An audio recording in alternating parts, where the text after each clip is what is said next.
This is Gttv News. I am Isatou Colley and thanks for joining us. First, the headlines in local and sport news. A Guinean national who has been jailed at the Mile 2 Central Prisons described the state prison as a concentration camp. BCC, under the leadership of Lohimadi Klo, updates Banjurians and general public on food bank initiative. Imam Babali clears the air to the general public on his stance on gay rights. As football is back in a weekly base after a long break due to COVID-19, some of our Gambian players have resumed in action. Now the news in details.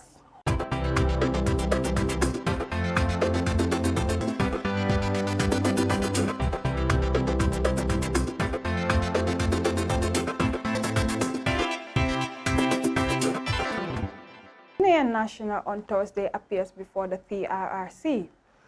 Soriba Conte, who is currently serving a 14-year jail term, gave an account of what he witnessed in the prison during ex-President Jammeh's regime. And this is my report. Explaining his experience, Soriba Conte was sentenced since 2017. He said he knows everything in the prison. He began his testimony by acknowledging that he used to be a criminal and operates a gang and broke into shops to steal. He admitted that he came to the Gambia after escaping from prison in Guinea-Conakry. On the state of the central prison, he began with the food condition, saying the prison's boss used to steal the prisoners' food and confiscated items donated to the prisoners. On the treatment, he highlighted that some of these prisoners are beaten and chained for long periods. What happened to Al-Husseini? So Al-Husseini non la deme be timis. He was there till around late in the evening. The same complaint. With the same complaint. In the Fansida. They brought Fansida. When they gave him Fansida in the evening, he threw it away. He told them, as for him, let them take him to the hospital. Since in the morning they were giving him pills, and that medicine is giving him trouble. And from the morning up to that time in the evening, he didn't eat anything.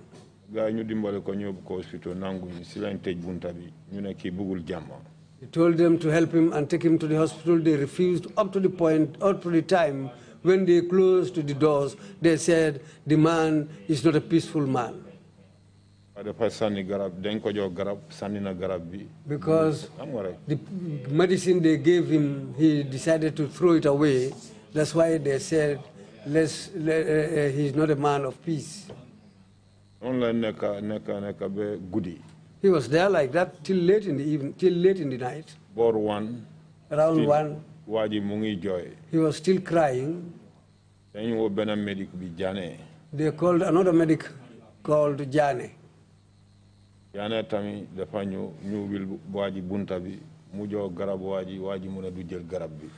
came, opened the door and gave him some medication, and he said he will not take that medicine. That's the time when they decided to lock the doors, and they said, let's leave him there.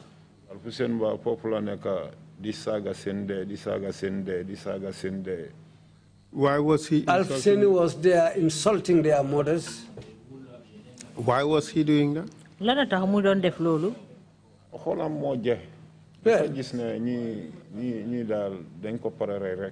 He was very angry because what he thought was that these people wanted to kill him.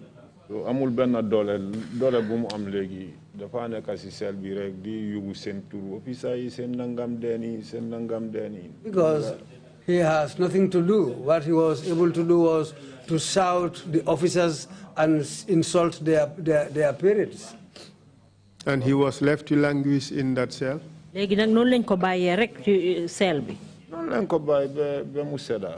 That's how they left him there until he died. Did they... All right, let's move. Do you know whether they did a post-mortem on him? ndax xam nga ndax gannaaw bu mu deeyee nag docteur yi seet nañ ko pour xam lan moo sabab deeyam. ñoom kay suñu ñëw kay gis na ne dee nga moom Mamadi Mané sa bés deeyam bi man dama saaga gaay. Speaking about the late Baba Jobe, the witness said he had a good relationship with him. He would prepare his meals. He said Baba Jobe would refuse to eat for fear of being poisoned. He also acknowledges for forcefully testifying against Esa Baji alias Jesus during his trial, saying he gave a false testimony out of fear for being killed if he did not obey. He concluded by giving a description of the central prison as concentration camp and asked for forgiveness to all those he offended, particularly Esa Baji. Reporting for Gambian Talents TV, I am Isatou Colley. BCC, under the leadership of Her Worship Rohey Malick Lowe, launched a food bank relief initiative to Banjurians in response to COVID-19 pandemic. Here is an excerpt. We are all Banjulians. If there's anything to do for Banjul, I will gladly oblige. And therefore, we teamed up. The initiative is not only myself. It consisted of various members whom I would love to list. That's myself, who subsequently became the chairperson. We have Mr. Ndene Senghor, who was the secretary. We had Mrs. Maimuna Williams, a member, Mr. Bunjai, a member, Ms. Isatou Colley, a councillor and a member. We have Mr. Alaji Conte, a private gentleman, who's also a member, Mr. Nyang Jai. And Ms. is Fatu Senghor, a businesswoman, also a member. I just want to thank and Willie Abraham, indeed a very active member for that matter, and Mr. Gibi Ba. We were all members of this committee, and we set forth at the end of March to help the mayor to fulfill her aspirations in bringing food to the citizens of Banjul. But one thing we said at the start was that this is not a political venture. This is to help citizens of Banjul irrespective of where they belong. Therefore, at that stage, we had asked the mayor to recluse, leave us to go about what she has tasked us to do, and that was what we did diligently. We tried, contacted various people in our own ways, and finally, we had donations from everybody who wanted to help Banjul. Now, what did we do? Why since March we have not come out? I think we decided to wait for government. It is government's responsibility. What the municipality is doing is to complement government efforts and make sure that the inhabitants of Banjul are happy. Therefore, we waited patiently. Now government has distributed its package, and we are here to follow. First and foremost, we will give everybody that was not privy or was not able to have reach what government has given out. And if there are any excesses, it will go out to needy people in Banjul. From the interventions of the various stakeholders, we were able to do a 2,500 package of 25 kilograms of rice, 4 kilos of sugar, and 1.5 liters of oil. That package will be distributed to 2,500 households. And like we said, since COVID has not gone, we still have some money left, and we're waiting to see what we can do further as a follow-up if we have started with this 2,500. So ladies and gentlemen, this is why we're here today, and we have tasked the responsibility to the councillors of Banjul with the civil society organization group who have been our active partners since we started. Like I said, we didn't want any politics. That's why we left out the councillors. And now that we are ready and for distribution, it is their responsibility to give it out to their wards and to their people in Banjul. We were tasked, and what we've been tasked was to gather the funds, make sure the food is available. We have done so. Today we are here to finally hand over and say, go and distribute. You know your people, you live with your people. What we want to do, finally, before concluding, is to ask that we respect the social distancing that has been given out by government. Let us not in the distribution try to create any unnecessary gathering or coming together. Let's try to respect the social distancing, give it out to the people that deserve it, and to give our message to Banjulians to say, we are Banjulians, we are proud Banjulians, and we want to make Banjul inhabitants very happy. Thank you very much. So now I will allow Her Worship the Lord Mayor of Banjul, Ajaratu Rahim Malik Low, to give her statement.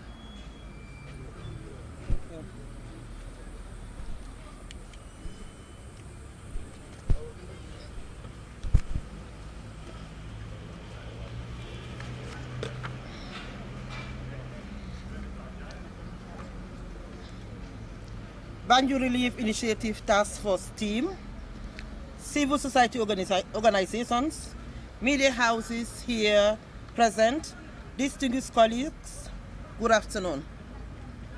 We are present here today to launch the commencement of the Banjul Relief Initiative food distribution to the households in Banjul. It is with great delight that I look back at the past months and how far we have gone to be able to reach where we are today with the Banjul Relief Initiative.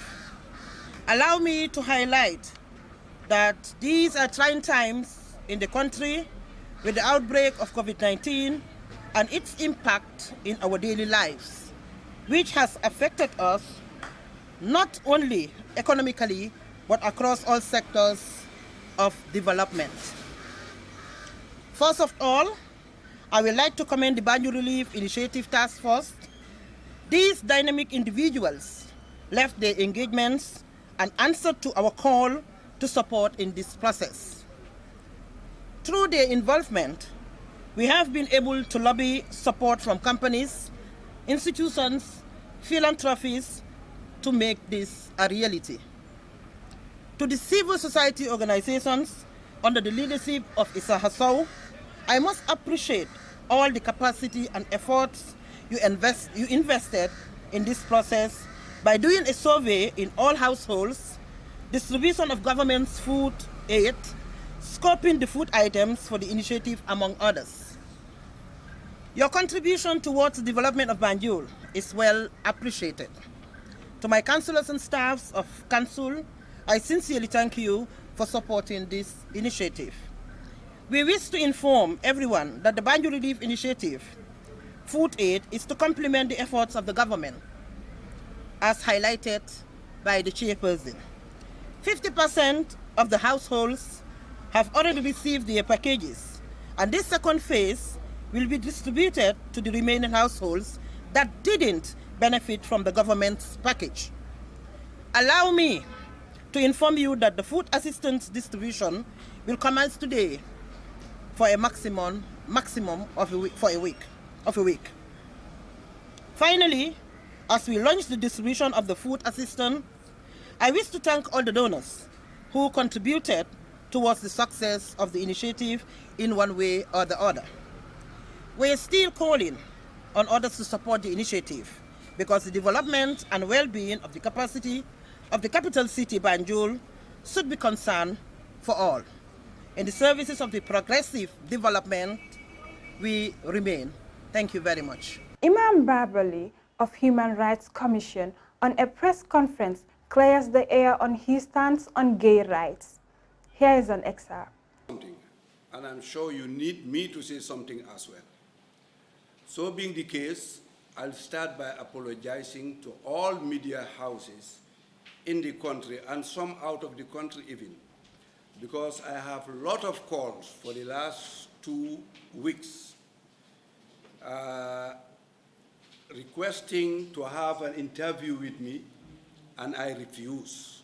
Do you or can you ask the Saudi National Human Rights Commission to withdraw simply because in the UN there are people who advocate rights for others that we are not compatible with?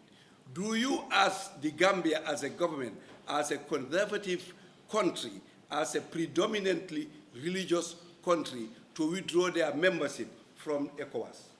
Do you? No. Do you ask them to withdraw their membership or resign from AU because of AU is a signatory to certain conventions which are not compatible with our countries and our norms? So here, some are asking Imam Babali to resign from the National Human Rights Commission today and only today, forgetting Imam Babali was an activist, a right activist, a human rights activist for the best part of his life, since in the 80s, when Imam Babali became a member of the BAFRO, an organization that fight for the right of women, up to 1986, when Imam Babali became a founder member of Gamco Trap, struggling with them, fighting for the right of those who are voiceless, speaking for those who have no opportunity to speak for themselves, speaking for women who are mutilated for traditional reasons. Baba was there fighting for them.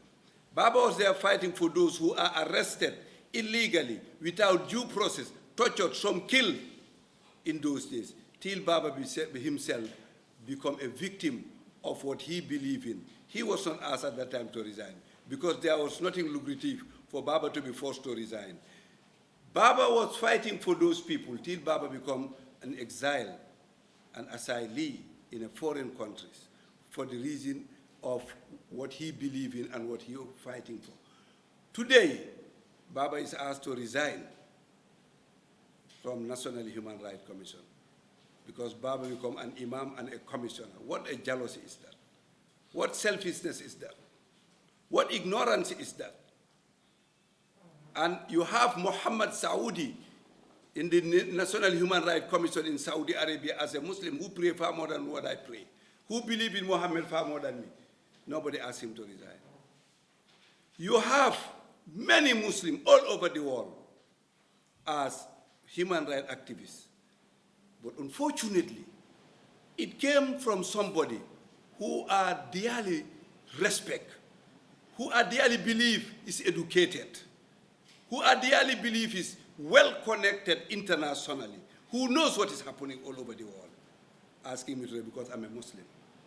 Forgetting that all organizations need somebody who represents the word of the Almighty God in their organizations, to enlighten when it is needed, but to preach when preaching is needed, but to call for mediation and reconciliation of mankind as brothers, as one family when needed. And the Gambia and Gambians and our parliamentarians feel there is nobody who qualifies more than Imam Babali. I was elected, selected, scrutinized. Am I qualified to run this position? The whole country say yes. I become a member of the Commission of National Human Rights in the Gambia. One individual, so unfortunate, whom I have nothing in common to fight, whom I have nothing in common to exchange words, asking Imam Babali to resign from this important commission. A commission where I feel I can help my nation, but I can help human life, but I can help everybody who needs my help. Some of our Gambian European players have resumed in action in their respective leagues after a long break due to COVID-19 pandemic. After a long break due to COVID-19 pandemic, football is back again and some of our Scorpions are in action. Yusuf Anjay, playing for Bovesta side, lost in 1-0 defeat at home. Scorpions captain Pamodu Jan was in a friendly game and also preparing to resume the league in grand style. Hamza Bari and Bakari Jatta were both in action. Alassana Mane and Alassana Jatta were also featured for their side. While Mane drew, Jatta received a loss in his side. Scorpions coach Tom said he is happy to see the return of Scorpions in action at their respective European clubs. Good to see that more and more of our players start playing again. Ajibin Tundao reporting for Gttv News. Before we take leave of you, let's recap of the day's main stories. A Guinean national who has been jailed at the Malto Central Prisons described the state prison as a concentration camp. BCC, under the leadership of Rahimali Law, updates Banjulians and general public on COVID-19 food package. Imam Babali clears the air to the general public on his stance on gay rights. Football is back on a weekly basis after a long break due to COVID-19. Some of our Gambian players resume action. This is all we have for you in today's bulletin. Do join us tomorrow for another bulletin. Until then, do have a wonderful evening.